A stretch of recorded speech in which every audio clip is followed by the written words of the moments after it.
ఈరోజైతే నన్ను ఉదయాన్నే పలకరించడానికి మా ఇంటికి అతిథి వచ్చారు. ఎవరు అనుకుంటున్నారా? చెట్టు మీద కనిపిస్తుంది చూసారా, మామిడి చెట్టు మీద. ఆ అతిథి మా ఇంటికి వచ్చారు. ఉదయాన్నే లేచి గుమ్మం దగ్గర తలుపు తీయగానే సైన్యం వచ్చేసారు నన్ను పలకరించడానికి.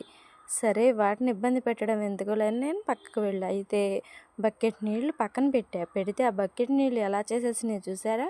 సర్లే, వాటినని అటు ఇటు నీళ్ళు కొట్టేసి చీపురు మీద తుడిచేసి అక్కడ అలాంటి పెట్టా. సరే, మా ఫ్రెండ్స్ని ఇబ్బంది పెట్టడం ఎందుకు, అసలే అతిథులు నా కోసం వచ్చినారు, వాళ్ళని ఇబ్బంది పెట్టకూడదు కదా అని పక్కగా తప్పుకుని వెళ్ళిపోయాం. మామిడి చెట్టు కింద మామిడికాయలు ఉన్నాయి, తినడానికి వచ్చి తినని అని చెప్పి నేను ఇంట్లో వంట పని చేసేసుకుందాము, తర్వాత వాకిలి చిమ్మి ముగ్గు పెట్టవచ్చులే అని చెప్పి ఇంట్లో వంట సెక్షన్కి వెళ్ళిపోయాను. నేను ఇది ఈరోజు ఏమేమి చేశాను అనుకుంటున్నారా? చిక్కుడుకాయ కూర వండాను.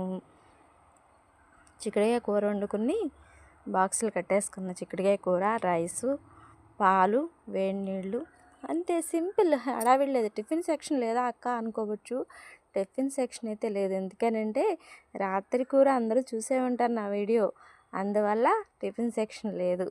ఆ కూర ఉంది కదా, దానిలోకి కొంచెం అన్నం ఉంది, ఆ అన్నం కూర తినేసాం టిఫిన్ కింద. ఓకేనా?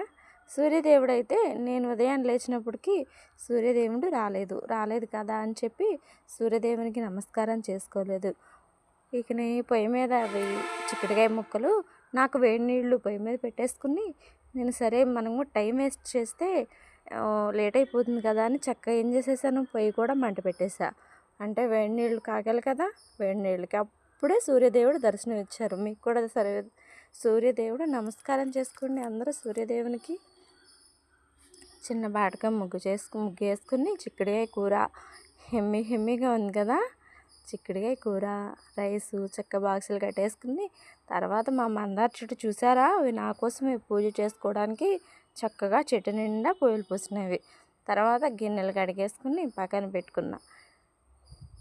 డైలీ రొటీన్ అందరూ చేసే పనే కదా అక్క అంటారు, కానీ నేను 6 to 8 గంటల లోపు హడావిడి లేకుండా, బద్ధకం లేకుండా చేసే పని చక్కగా ఈజీగా, తేలికగా, ఇష్టంగా పని పూర్తి చేసేసుకుని 8 గంటలకల్లా నా పని అయితే పూర్తయిపోతుంది మొత్తం. ఓన్లీ బట్టల పని మాత్రమే పెట్టాను, అంతా పూర్తి చేసేసా. హ్యాపీగా ఉంటుంది తర్వాత. మేమైతే అంతకుముందు ఇళ్ళ దగ్గరే ఉండే వాళ్ళకైతే ఇంటి దగ్గర ఎప్పుడు ఏదో ఒక పని ఉంటూనే ఉంటుంది.